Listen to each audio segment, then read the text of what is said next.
мен тұрмысқа шыққан жылдары ғой, үйге енді құтты болсын, оң болсын айтып келетін адамдар болады ғой, көрші көлем болсын, соның барлығына көкем марқұм менің Гулькам тұрмысқа шығып кетті, енді маған тәтті дәмділерді кім пісіріп береді деп көңіл қосапты.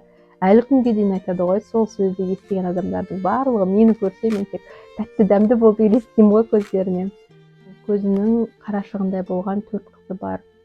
4 қызын ешқашан бөліп жарған жоқ. Бізге айтатын, сендердің 4-еуің маған бірдейсіңдер, 4-еуіңнің орындарың да бірдей, жүрегімдегі орындарың да бірдей деп. Жаңа тәтті дәмдіден шығады ғой. Біз әкемізге қалай болса солай тамақ ұсынбайтынбыз алдына.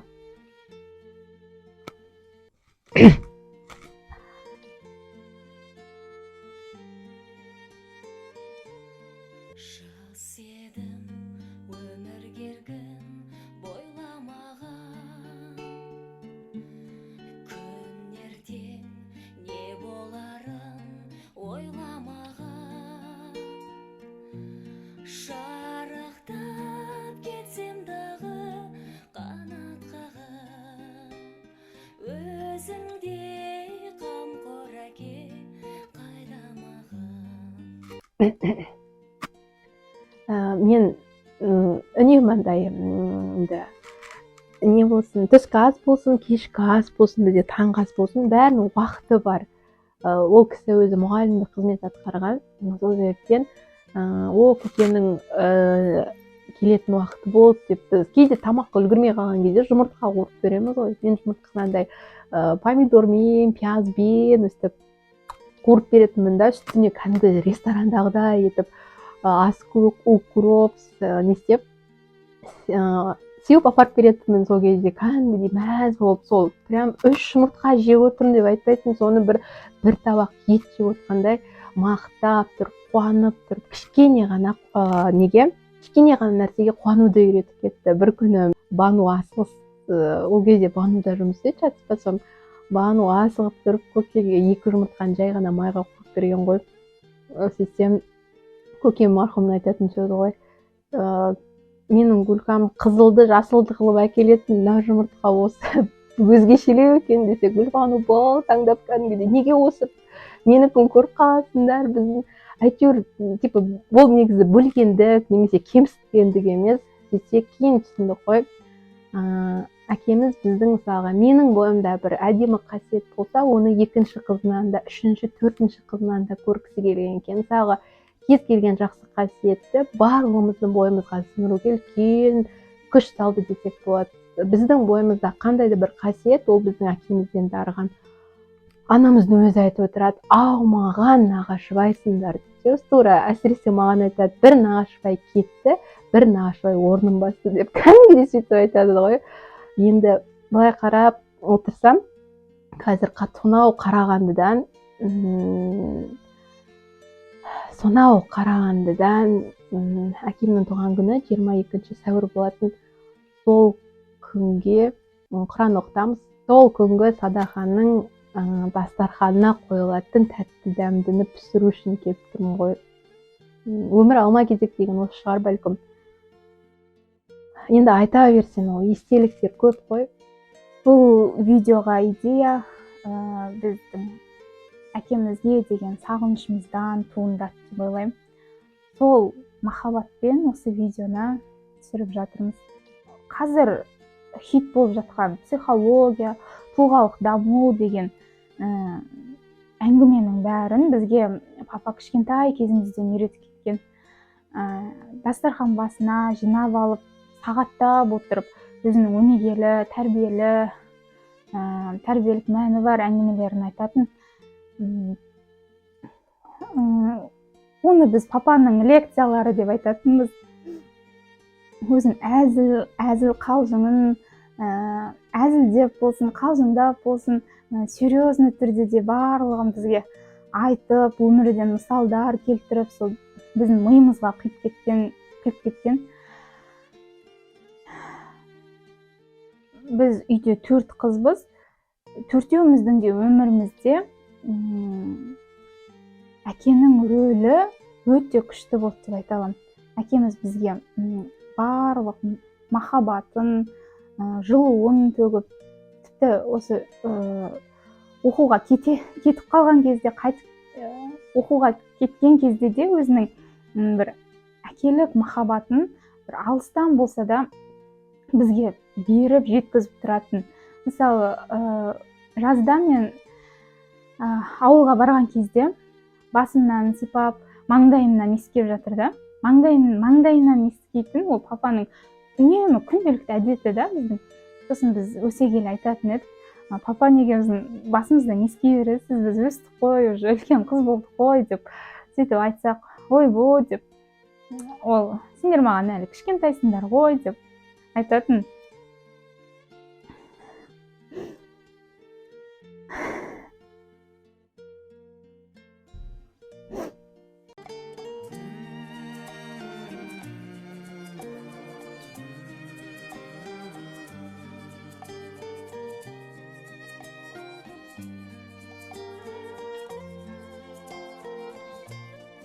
Осындай жуан қолдарымен басымыздан сипап, маңдайымыздан иіскейтін. Жазда оқудан келген кезде бізге бәрін көрсетіп шығатын. Біздің үйіміз кең да, осындай шарбақтың ішіне папа неше түрлі талдар егетін, өзі отырғызатын өз қолымен. Жаңағы мына жерге құлпына ектім, мына жерге қауын егіп қойдым, мына жерге қияр ектім, мына жерге алма ағашын, смородинаны ектім, мына жерге жидек ектім, бұйырса күзде жемісін береді деп кәдімгідей бізге барлық істеген жұмыстарын сол көрсетіп шығатын. Біз оқудан келдік қой, енді сол кезде жүр деп қолымыздан ұстап алады да, бәрін көрсетіп, кәдімгідей музей көргендей көріп шығатынбыз. Сондай бір айналасынан әдемілікті көргенді жақсы көретін, әдемілікті көре білетін, және соны бізге үйретіп кетті. Кішкентай нәрсеге қуанатын, балаша қуанатын кішкентай нәрсеге. Қазір біздің бойымыздағы осы қасиеттер мен құндылықтардың барлығы осы әкемізден дарыған деп ойлаймын. Жаңағыдай әдемі жер көрсе, келіңдер суретке түсеміз деген, кәдімгідей суретке түзуінен дұрыстап түсіріңдер деп бізге ұрсатын. Қазір енді біз өзіміз фотосессия, жеке хобби ретінде видеолар түсіріп жүрміз ғой. Соның барлығы біздің папамыздан қалған бір қасиет, жұққан қасиет десем де болады.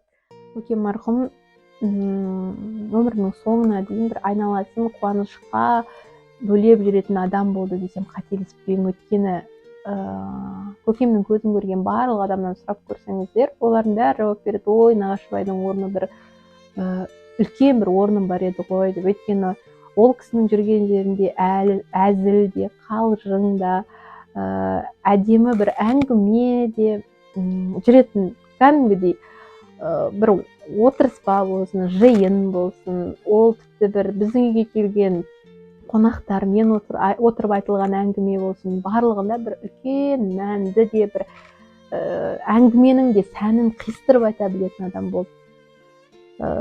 Қазіргінің өзінде кейде бізден үйде мүлгіген тыныштық орнап қалады. Мысалы біз Аралдағы үйге барған кездің өзінде, қазір енді баламен у-шу болып кетпесек, үйде бір мүлгіген тыныштық орнап қалады. Сондай кезде көкемнің орны кәдімгідей білінеді.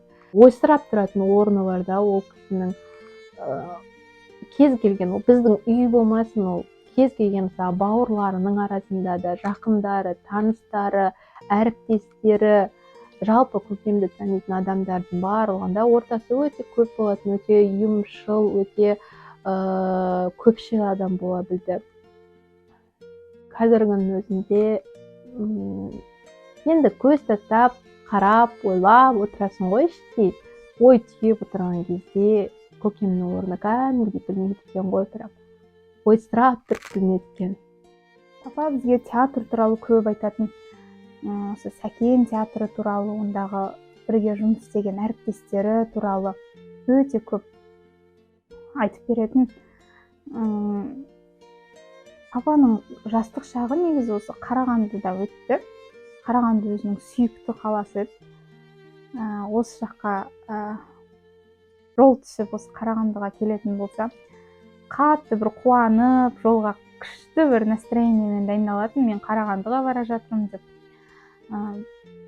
Айтатын осы бір балам осы Карагандыда, бір балам Астанада, сөйтіп оқып, сол жақта үй болып қалса екен деп өзі армандайтын. Сол арманы орындалды деп ойлаймын. Өйткені Гүлка осы жақта оқуға түсіп, оқып, одан осы жақта үйлі болып қалды. Осы үйді алған кезде папа бір қатты қуанған. Сәкен театры туралы неге айта береді десек, неге сағындым деп, сағынышын неге көп жеткізеді, неге көп айтады десек, оны кейін түсіндік. Өзім осы жаққа оқуға түскеннен кейін театрға барғанда сездім сондай бір атмосферасының күштілігін, бір әкемнің сағынышын сеземін да кәдімгідей. Папа сол кездері бізге сағынып театр туралы өзінің шерін, әңгімесін тарқатқан кезде, ол кезде енді түсінбеппіз. Кейін түсіндік. Осы театрға кірген сәттен бастап папаның айтқан әңгімелері көз алдыма елестеді да. Сол театрға бару арқылы әкемізге деген сағынышымызды басып жүрміз остырғанда.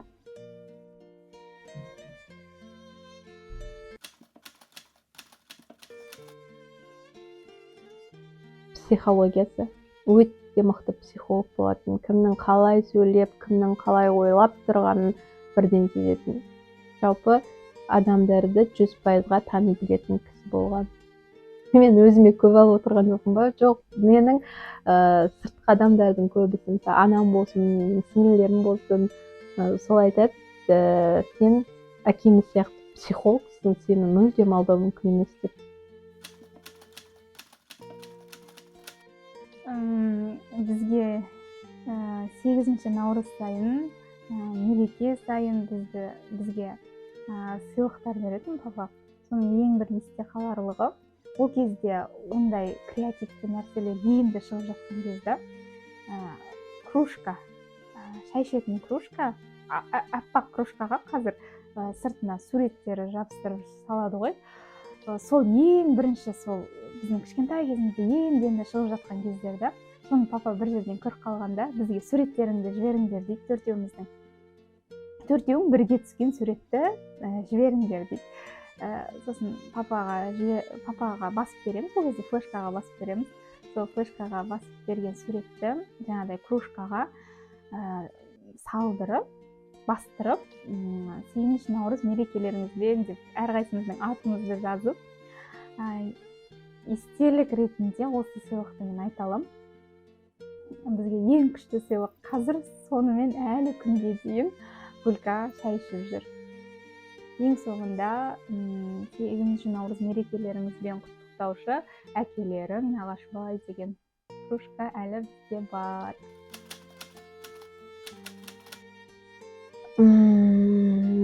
Өтірік айтпау. Өте шыншыл кісі болды. Өтірік айтқандарды жек көретін. Жалпы ол адамның бойынан көрініп тұрсын, қандай да өтірік болсын, жасандылыққа қарсы кісі болды. Бізді де соған тәрбиелеп тастаған. Қазіргінің өзінде өтірік айтып тұрған адамдарды көрсек, жиреніп кететін әдетіміз бар.